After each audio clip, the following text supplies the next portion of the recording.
আমার হাজবেন্ড। কি নাম? মোহাম্মদ আবু রায়হান। বাড়ি কোথায়? বাড়ি ভিল্লাই পলিপাড়া।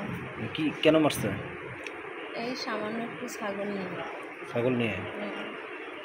ছাগলটা পাতার বান্ধিয়ে আছে, তারপর কি বাড়ি আনছে। হ্যাঁ। তো আমি বলছি যে ছাগলটা কীভাবে বাঁধতেছি, যে বারে বারে উঠে আসি ধান খাওয়াচ্ছে। আমি কিন্তু বাইরে কাজ করতেছি, মানে গরু খাওয়ার জন্য পল্লা নিতেছি, তো সেগুলো তুলতেছি।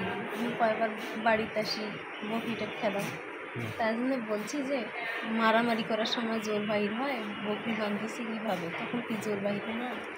তাই জন্যে মানে একটু অসুস্থ, মানে ব্যারামি জহিলের ঘরে তখন কি শক্তি বাহির হয় না, এই কথাটা বলছি। দেখি আমি মানে হাত মুখ চোখ ধুইতে গেছি টিউবওয়েলের পরে, ও আমাকে ইট নিয়ে মারার জন্যে দরজায় খাড়া হয়ে আছে। তখন আমি বাইরে আসি, বলে যে আমি কিসের ব্যারামি এলে বলছে। বলার পর আমার চুলে জুটি ধরি ছেঁচড়িতে একবারে বাইরে আনছে, আনার পর মানে পিঠে আর গলায় খুব মুখ পেয়েছে, আর মাথায় আঘাত করছে খুব। আজকে কটার দিকের ঘটনাটা? হ্যাঁ, আজকের ঘটনায়। কটার দিকের ঘটনা? এই 12:30টার সময়। এখন আপনি কি চাচ্ছেন? আমি এখন বিচার চাইতেছি যে আর যেন ওইরকম ইয়ে না হয়। কি নাম আপনার? আমার নাম মোসাম্মদ সুফিয়া আক্তার সুবর্ণা। সুমি আক্তার? সুফিয়া আক্তার সুবর্ণা। সুফিয়া আক্তার সুবর্ণা বলে আমার মেয়ে তো আসি কয় না, আমাকে যে খালি বলছে যে এইরকম এরকম। আমি দেখি তাই মানে পুরো আঘাত, মানে ব্লাড ক্রসিং।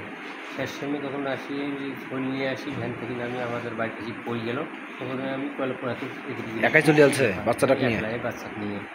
তারপর করে কী হয়েছে মা বলছে, কী দেখি বিয়ে দিচ্ছেন, এরকম খালি মারে। আরও কয়েকদিন আগ পাকে মানে একটা নিয়ে মারামারি হয়ে গেছে, তার আগ পাকে মানে কামড়াইছে, মানে আমার জামাই কামড়াইছে। মানে শাশুড়ি জামাই কি করে? জামাই এখন মজ্জানিগিরি করে। হুজুর? হ্যাঁ, হুজুর। এখন আজকে মেডিকেল নিয়ে ভর্তি করেন। এখন কী করেন না, এখন কী চান আপনি তাহলে? আমি এখন সুস্থ বিশ্বাস চাই। কি নাম আপনার? মোহাম্মদ শুকুর মিয়া।